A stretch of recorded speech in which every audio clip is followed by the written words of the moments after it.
Hello and welcome back to another episode of the HRER podcast, where we delve into the world of HR emergencies and scandals. Don't forget to follow and subscribe to HRER on your favourite podcast platform. Get ready for scandalous stories, lessons learned, and a generous dose of advice for HR professionals for navigating the HR landscape. Our goal here is not just to entertain, but also to help you learn from the topics we touch on in order to save your business from its own emergency.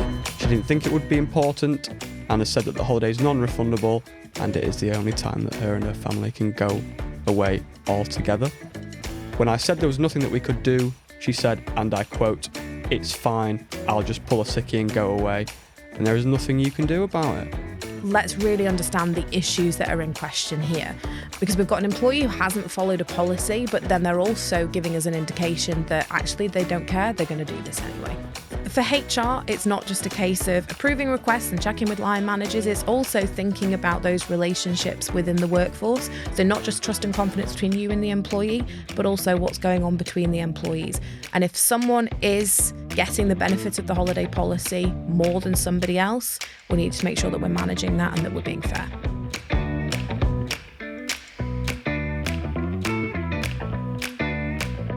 We're back. We're back. In one of the warmest rooms in Leeds. Here we go. How are you doing? I'm all right. How's your week been? Steady. Ready for this? Ready, yeah, somewhat ready. That'll do for a little catch-up, I think. We'll jump right in. We don't have much time, do we? So let's go straight in. It's podcasting. Why would we want to hang around? We're not here to mess about, are we? We're on a limited time. Today's HR crisis story is about, well, it's called about pulling sickies, really. You had an email in, we had an email in as a group. I'm just going to read it out. Yeah, it's quite a good one, this one, I think. Yeah, it's a bit of a long one, so I'll do my best. Hi, Alyssa. Someone just left me speechless. Have to say, it doesn't happen very often, and before I found some choice words on the matter, thought I'd better drop you a line first. So Portia, the one we have discussed with attitude issues, not a good start, came into the office this morning announcing that she'd won 10 grand on a scratch card. What a lucky thing. Her and her family, in her words, got smashed and booked and paid for a holiday, spending the lot. One of her colleagues reminded her she should have booked it off, so she made the request. However, on those dates, staff have already got leave approved, and we are already at the minimum staffing. Had she looked on our system and followed the policy, she would have seen that there was never a chance for the holiday to be approved.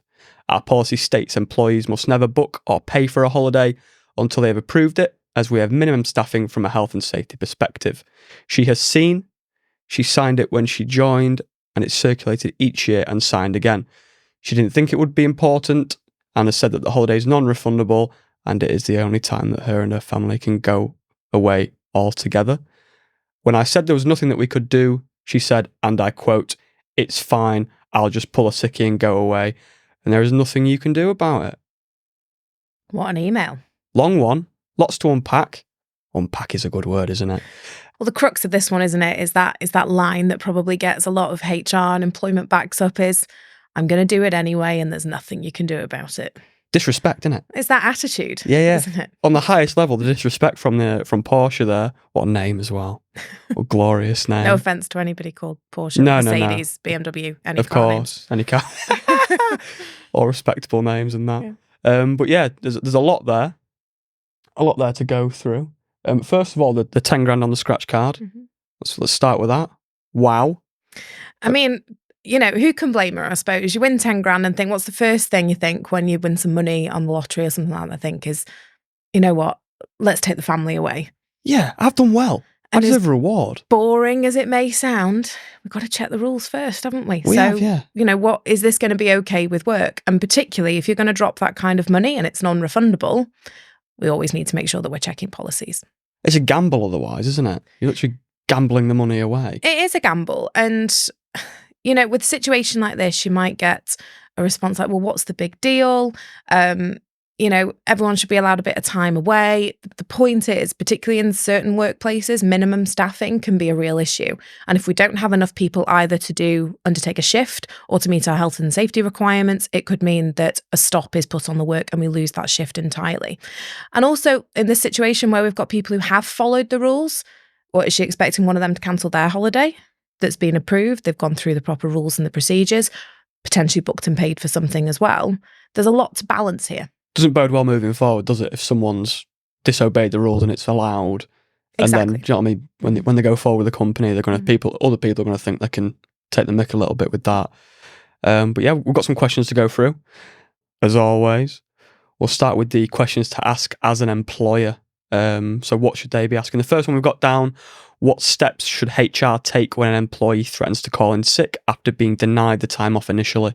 So in this situation, the key is, as always, we need to stay calm, no knee-jerk reactions. If we get into an argument with this employee without having taken advice and got an idea of what the strategy is going to be, we could end up saying something that we regret or something that we can't take back. So it's always one of my key points. We take a breath and we take some advice. And HR have done exactly the right thing in this situation. She said before she said some choice words, she's dropped me a line. Sort of said, let's just take a breath. Let's not respond in the way that our gut instinct's telling us to. And let's really understand the issues that are in question here. Because we've got an employee who hasn't followed a policy, but then they're also giving us an indication that actually they don't care. They're going to do this anyway. She's even said there, like, the employees displayed attitude before. So she understands, like, a demon's a terrible way to say that. Understands her workforce here, doesn't she? Like who like how to police who as such. Absolutely. And having that level of understanding of your workforce is really important because it means you're less likely to react in a way that you may then later regret. She knows this employee can be a little bit predictable. We've had issues with attitude in the past. So let's go and plan what we're going to do. Second question.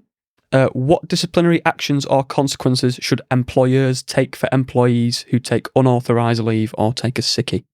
So in this specific situation, we've got to have a think about, well, what policy breaches have we got going on and what is it that we could actually consider disciplining for? So she's in breach of the holiday policy because she hasn't checked the dates first. She hasn't been on the system to have a look to see if that could be approved. She's gone and done it anyway. So would we discipline someone for breaches of the holiday policy? Potentially. It's probably not the most serious thing. But the elephant in the room here is, well, what's going to happen later in the year when she takes the holiday anyway without authorisation, but in all likelihood will provide a sick note. So that absence is going to be covered. So the big question here is, well, what are we actually disciplining for? Is it the booking the holiday without authorisation, which will probably be a bit of a slap on the wrist? It's probably not that serious. Is it that she's going to be off even though it's been declined? But she's going to have the sick note to cover the absence. So what are we going to be saying? That we don't believe she's really sick? Because I can guarantee in this situation, she'll be off to see the GP and she'll tell the GP she's not feeling very well. She's feeling a bit low. She needs a bit of time away from work and she is going to get that sick note. It's highly unlikely that the GP isn't going to provide it. So are we calling the GP a liar and saying, well, she's not really sick? Is that really a fight that we want to get into? And actually the crux of this one is that she has stated very clearly an intention to be dishonest. We're not going to throw shade on GPs. We're not trying to throw shade on GPs, but I mean, would you, from that initial sort of comment by her, would you advise the HR to then start building a case? And like you mentioned on a previous pod, like write everything down, time, date, stamp it. She said this when, whatever. Would you start building the case from there? And then onwards. Exactly. I wouldn't necessarily even be waiting until she goes off on this holiday and takes that time off.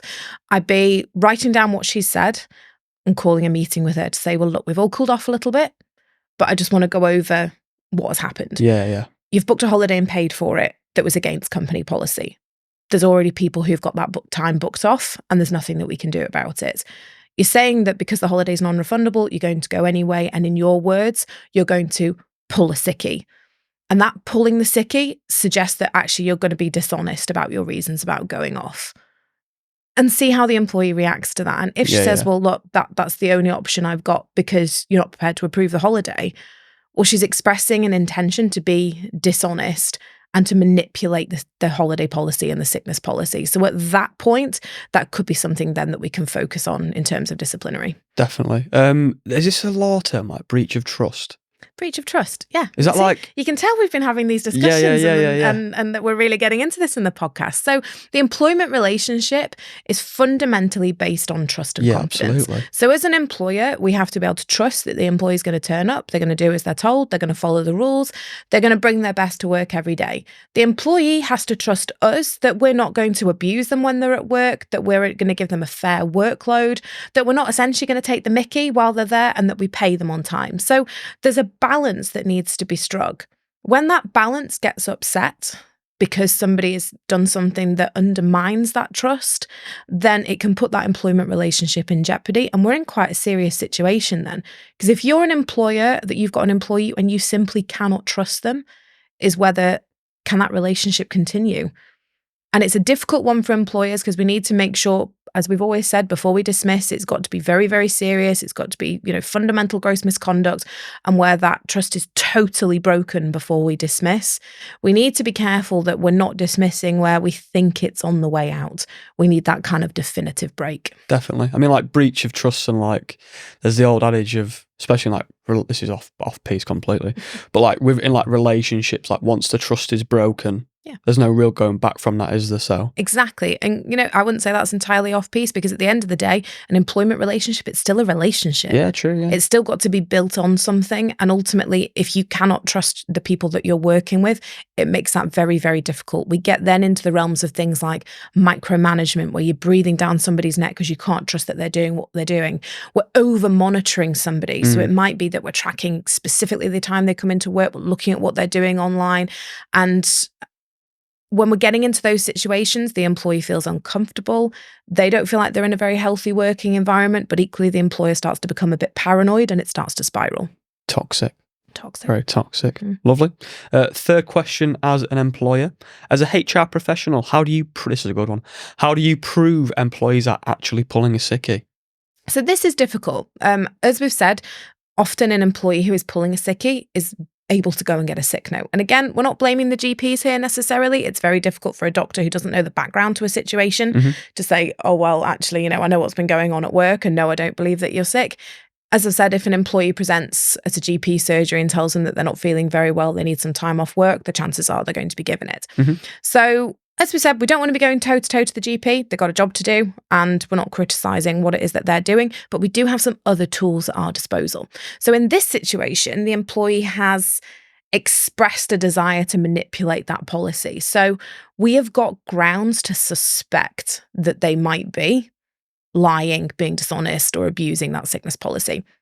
We also have occupational health at our disposal. Now, when we talk about occupational health, some people may think we've got to be a massive company to have occupational health, when people either on television or in large companies talk about, I'm just popping to see occupational health, there's a nurse somewhere in the building that they can go and see. These days, occupational health is much more accessible. So there's a multitude of companies where employees can be seen virtually, so they can have consultations online, or they can still be seen in person. And an employer can ring up a provider and say, I've got an employee, I need a medical opinion, and we can refer them to occupational health.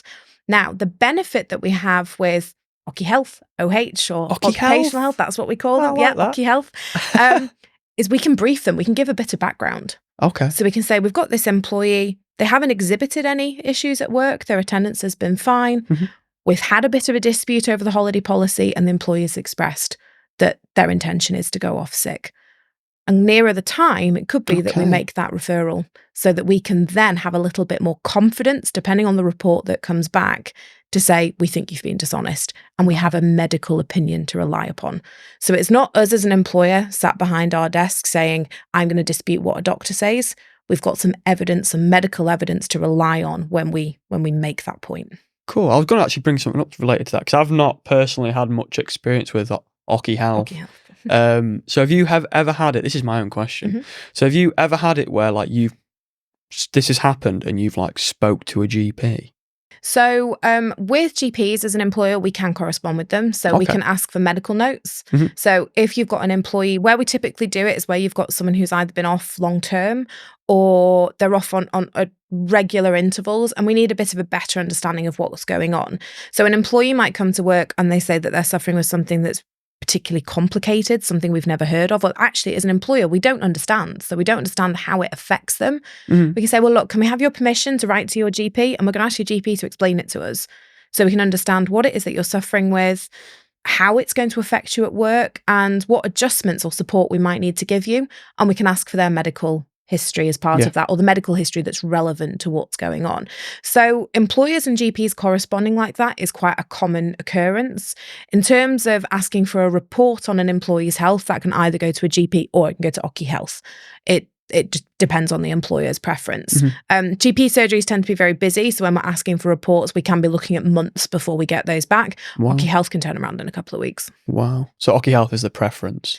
Depending on the situation, so where you've got someone who sees their GP regularly and the GP's got a really good understanding of what's going on, they might have their hospital referrals, they might have specialist reports. The GP is going to be really good at kind of interpreting all of that and giving some advice on, well, look, this is what they've got, this is how we're dealing with it and how it's being managed, and this is how you can support them at work. Now, some GPs, they won't go into that support at work because they say, look, we're not occupational health, it's not our specialism, but that letter that they then give you that details what it is that they're suffering with, what the symptoms are, how it's being managed, is really useful then for occupational health to then go, great, we've got this information, this is how it affects them at work, and this is how you as an employer can support them. So it depends on who's got the better relationship or better understanding of the employee. And what they're suffering with. So when it comes to stuff that's traditionally perhaps a little bit simpler to manage, you might be fine with the GP, but where you're looking at really in depth, what sort of support does this person need, and maybe adjustments at work, occupational health is really, really valuable tool. Wonderful. Last question, as an employer, what preventative policies should HR have in place to make sure this doesn't happen in future? So in this situation, the employer had absolutely the right thing in place. So they had a policy that stated before an employee books or pays for a holiday, you get it approved at work. Now, what we often hear from employees is, well, what does it matter to the employer?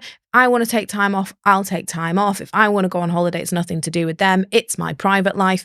But the reality is, if you want time off work, that has to be approved. An employer has the right to refuse annual leave. So an employee does have the entitlement to take 5.6 weeks in a year, but when that leave is taken is up to the employer. So that is sometimes a bit lost on employees who think, well, I've got leave, I can just use it whenever I want. That's not the case. But so that we're being fair to everyone, we need that rule book. So this is who you should be booking your holidays off with. This is how much notice you should be giving the company. So some companies only require a couple of weeks notice of a holiday. Some where you've got more complicated shift patterns or perhaps minimum staffing requirements. So things like care homes, education sectors where they're not limited to just the school holidays, or where there's particularly manual work that requires 2 or 3 people to do things to be safe. They require a lot more notice so those shifts can be planned. So that should all be in the policy. And a very, very clear statement that you should not pay for a holiday until it's been approved. Now, that sounds like quite a lot of faff just to go away. If you think I've got to send an email, got to get it approved, got to get it back. And companies that have systems in place, this can be automated, like the Hero system. Wouldn't it be great? Wouldn't it be great? Bit of product placement there. Where a click of a button, you can request a holiday, get it approved, and everybody's in the know straight away. But it's really, really important that everybody plays the game and follows those rules, because as in this situation with Porsche, one person doesn't follow the rules, it upsets the entire apple cart. So it's really, really important that we have those policies and always that we circulate them. There's no point in having a policy if nobody's read them. If nobody's read them and they don't know what's going on, we can't criticize them then when they don't follow those rules. When you put ours in the office, I did read them on the door. Oh, that's good. So you read the health and safety policies that are pinned to the door. I did about the eye tests and stuff. Yeah. Well, I'm honest. Good. Well done, Ollie. Questions to ask as an employee now. I'm just conscious of time, that's all. I booked my holiday well in advance. Why shouldn't I be allowed time off? So you may think you've done the right thing by booking well in advance, but again, there could be other people who are more organised than you and have done it even more in advance. And particularly where you've got people who are either planning childcare or perhaps have caring obligations, Or even people perhaps who are in forces relationships where you might have people who are being deployed and they know months in advance when they might be coming home. Yeah. They are likely to be very on the ball because they know when school holidays are, they know when their partner's coming home, or they know perhaps when someone's coming in or out of respite care, and they will book through the year to make sure that they have got their year planned out. Now, if someone's got in there before you, and where we sometimes see this as a bit of a conflict is where we'll have workplaces where someone goes, that person, 1st of January, every year, books the school holidays off and nobody else gets a look in. I've heard that loads. Exactly. And it's, you think, well, how is anybody else supposed to get a look in because they're at a minute past midnight, they've logged on as soon as the holidays are released and they book them all off. That's for the employer to manage, to make sure that everybody basically has a fair shot at getting the leave that they want and that one person doesn't dominate it. So again, that's making sure that the system isn't being abused. And that can be quite difficult to manage when we've got competing holiday requests, because you think, well, this person, okay, fine, they've got in there early and they've booked it off, but they've followed the policy. Can we really interfere? And that's a difficult one for HR to manage, because then it's making sure that we don't have relationships breaking down in the workplace. It needs to be somewhat fair, doesn't it, I suppose? But every workplace has got one of them who's like really on the ball. It's just being organised, in my opinion. It is, but it doesn't mean necessarily, again, so they might put those requests in that they have to be approved. It could be, well, look, appreciate you've put them in and you've put them in first. However, we need to be fair to everybody. You've had Christmas off for the last 6 years. It's somebody else's turn this year. Now. Exactly. So for HR, it's not just a case of approving requests and checking with line managers. It's also thinking about those relationships within the workforce. So not just trust and confidence between you and the employee, but also what's going on between the employees. And if someone is getting the benefit of the holiday policy more than somebody else, we need to make sure that we're managing that and that we're being fair. Cool. Excellent. Second question, as an employee, I've unfairly not been given time off, with other staff members getting more priority / favouritism than me. It's always unfair. Oh, isn't life unfair? Always unfair. Where's the justice? And particularly when someone's holiday request gets turned down, the first sort of response is, well, it's not fair. And it's very difficult for employers when you're sort of sat in that chair and you've got 7 or 8 competing requests to decide who gets what.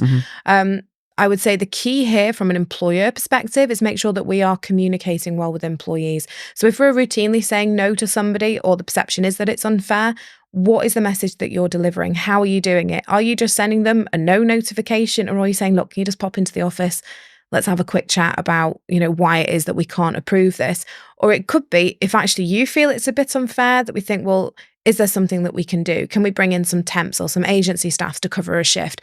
Or actually, is someone taking the day off just because they don't necessarily have any plans, and it could be something that you think they could be flexible on? So can we do a bit of a swap with somebody else? It's really important, because where we're seeing a lot on social media, and it's this weird kind of reverse discrimination that they call it, where people say, because I don't have kids, I always end up working Christmas.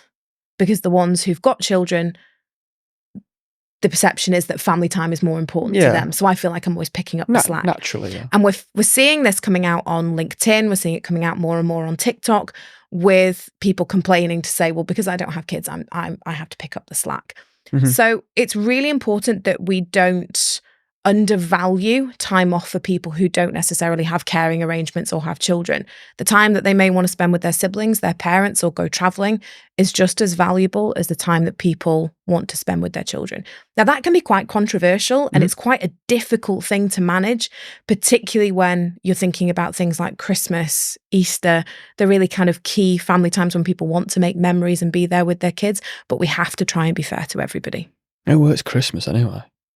Lots of people work Christmas, not me. Wouldn't this be great as well if they had like a nice centralised company planner to see all when people are off and what have you? Shameless plug. Make life much easier. It would, wouldn't it? Last question as an employee, and last question today. Work has major staffing issues. Shouldn't they be better at allocating the team's resources and time? So staffing issues, particularly in some sectors, when we look at things like care, hospitality, it is an issue throughout the year. They're always either saying they don't have enough staff or don't have enough cover, and it's a constant battle to try and fill shifts. And it can mean when they're short-staffed that actually there's a total blackout on people taking holidays. So we've got care and hospitality clients where they have certain points of the year where people are not allowed to book leave, and they will be told it's a no if they try and book leave off during those periods. And that can produce a bit of resentment, but actually if you're going to work in those industries, often it's not totally unexpected, and it can be quite difficult to find additional staff to solve that problem. So it can be very easy for an employee to say, well, look, it's simple. Just if you get more staff, we won't have this problem. Recruitment can be a nightmare. It may well be that actually you can recruit, but then you can't get people to stay.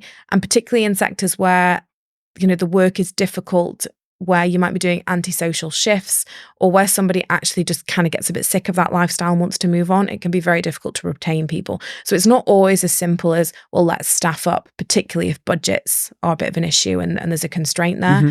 It's not as simple as, well, we'll just go and get more people. I've got a friend's missus, sorry. She works in care, and she mentioned like the staff turnover at her place is mad. Yeah, it's a hard job. Yeah. It's a really, really hard job. And, for the work that they're doing, the pay isn't necessarily amazing. Yeah, full respect to them people as well, like mad respect for what they do for our nearest and dearest. That's literally, well, we've got some closing thoughts to summarise. So, what emergency measures can HR departments take to make sure sickies aren't acceptable in the workplace? Let's just summarise everything what we've discussed, really, if we can, Alyssa. So with sickies, it's really important that we have really clear policies. So the same with holidays. So we know what rules we need to be following to take a holiday. The same when it comes to sick leave, so that we expect somebody to be notifying us at a certain time that if they're going to be off for more than a week, that they're going to the doctor and they're getting a fit note. And actually where there's behaviour that undermines perhaps what it is that they say that they're not very well with, that we look at additional resources such as things like occupational health. And also that we're not overreacting. So have a chat with the employee first. Try and maintain that relationship before we kind of go, actually, no, I think you're a bit of a liar. I'm going to go and ask a professional for a second opinion. Exactly. Back to that trust and confidence point, particularly if it's a bit out of character for that employee. They might just be a bit knackered and think, you know what? I'm not necessarily ill with anything, but I just need some time off because I'm not feeling up for work. That's not necessarily pulling a sickie. So let's understand what's really going on. We don't need to bring in the big guns every time something goes wrong. Make sure that we've got the policies in place and try and preserve that relationship as well. Yeah. Thanks for your time again. Been a pleasure discussing with you. I think we're getting to the role of this now, to be fair. We're getting to I think we are. I think we're getting the hang of it. And look, it's great seeing the feedback that we're getting about this as well. And as always, if you're enjoying listening, watching, tuning in and enjoying what we're talking about, then please send us your scenarios. So at the moment, these are real client queries. This is stuff that we're dealing with day in, day out. So I think the live examples are great for people as a learning point. But actually, if there's something where you think, well, how would you deal with this? Or it's something that you've perhaps dealt with in the past and you'd like to see what our take on it would be, then, we'd love those to be sent in. Give us more to talk about. Definitely. More juice to get stuck into. But as always, like, comment, subscribe, and we'll see you next time. Cheers. Until next time, we're your hosts signing off from HRER. Take care of your HR and may your workplace be disaster-free. Before we go, a big thank you to you for tuning in, and don't forget to subscribe. If you have your own ER stories or suggestions for future episodes, reach out to us at Heroes or on social media, or even hrer@heroes.co.uk. As we navigate the maze of workplace blunders, remember that no organisation is perfect, but by sharing these stories, we can all work towards creating healthier, happier and more productive workplaces.